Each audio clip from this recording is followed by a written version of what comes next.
Yes, hello everyone. Welcome to today's Sky Racing News, and we're going to check out the latest on multiple Group 1 jockey Glyn Schofield. As we know, Glyn was stood down from riding back on April 21 with a severe back injury.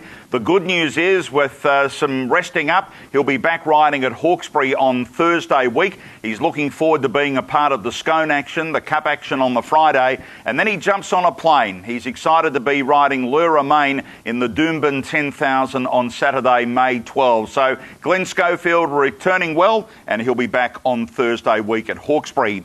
Roman's son for Richard Freedman couldn't have been more impressive the way it won at Hawkesbury last Saturday, and the good news is it's come through so well that Richard is very much tempted by going to Brisbane for the Cup. They'll run the horse in a benchmark 85 race in Sydney on May 19. That'll be over 2,000 metres. If he runs well or wins the race, then it's likely that Roman's son will go to Brisbane for the Cup this year at Doomben over the 2,200 metres.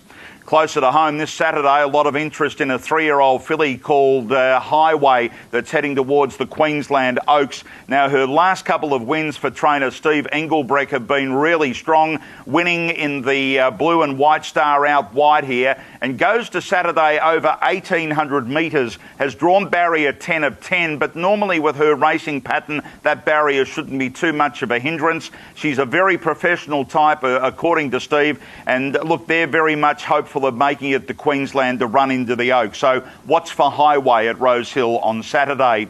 The Queensland Wagga Carnival kicks up again on the weekend at the Gold Coast. We've got capacity fields in most races, 9 of them. The Hollandale, it's somewhat's come up with barrier 14 of 14. Tom Melbourne's there, and Oregon's Day for Mick Price has drawn barrier 8. The Gold Coast track is a good 4, and the weather should stay reasonably clear ahead of Saturday.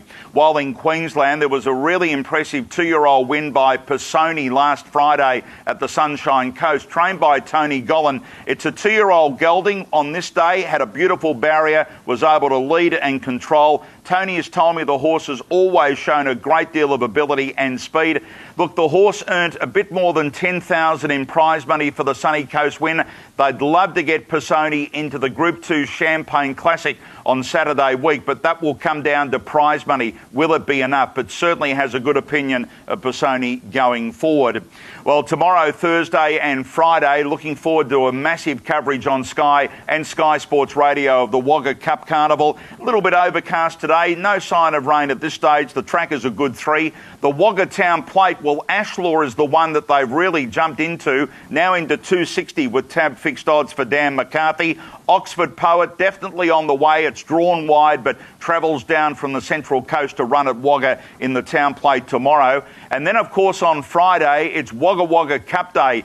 Can Richard Pegham, the locally owned Life Less Ordinary for Richard, can it win them another cup? It's the favourite over Tally at this stage. And Self-Sense at 460, it's been putting a mixture of flat and jumps racing together, but racing so well at this stage as that one for David Brydoak. So that's the Cup on Friday, the Town Plate tomorrow, and the track is a good 3. And of course, you can check out all the latest news across social media right here at Sky. And as we wrap up our news, congratulations to champion jockey Ray Selkirk. Earlier today was awarded his Order of Australian Medal. Stay with Sky for the latest racing news.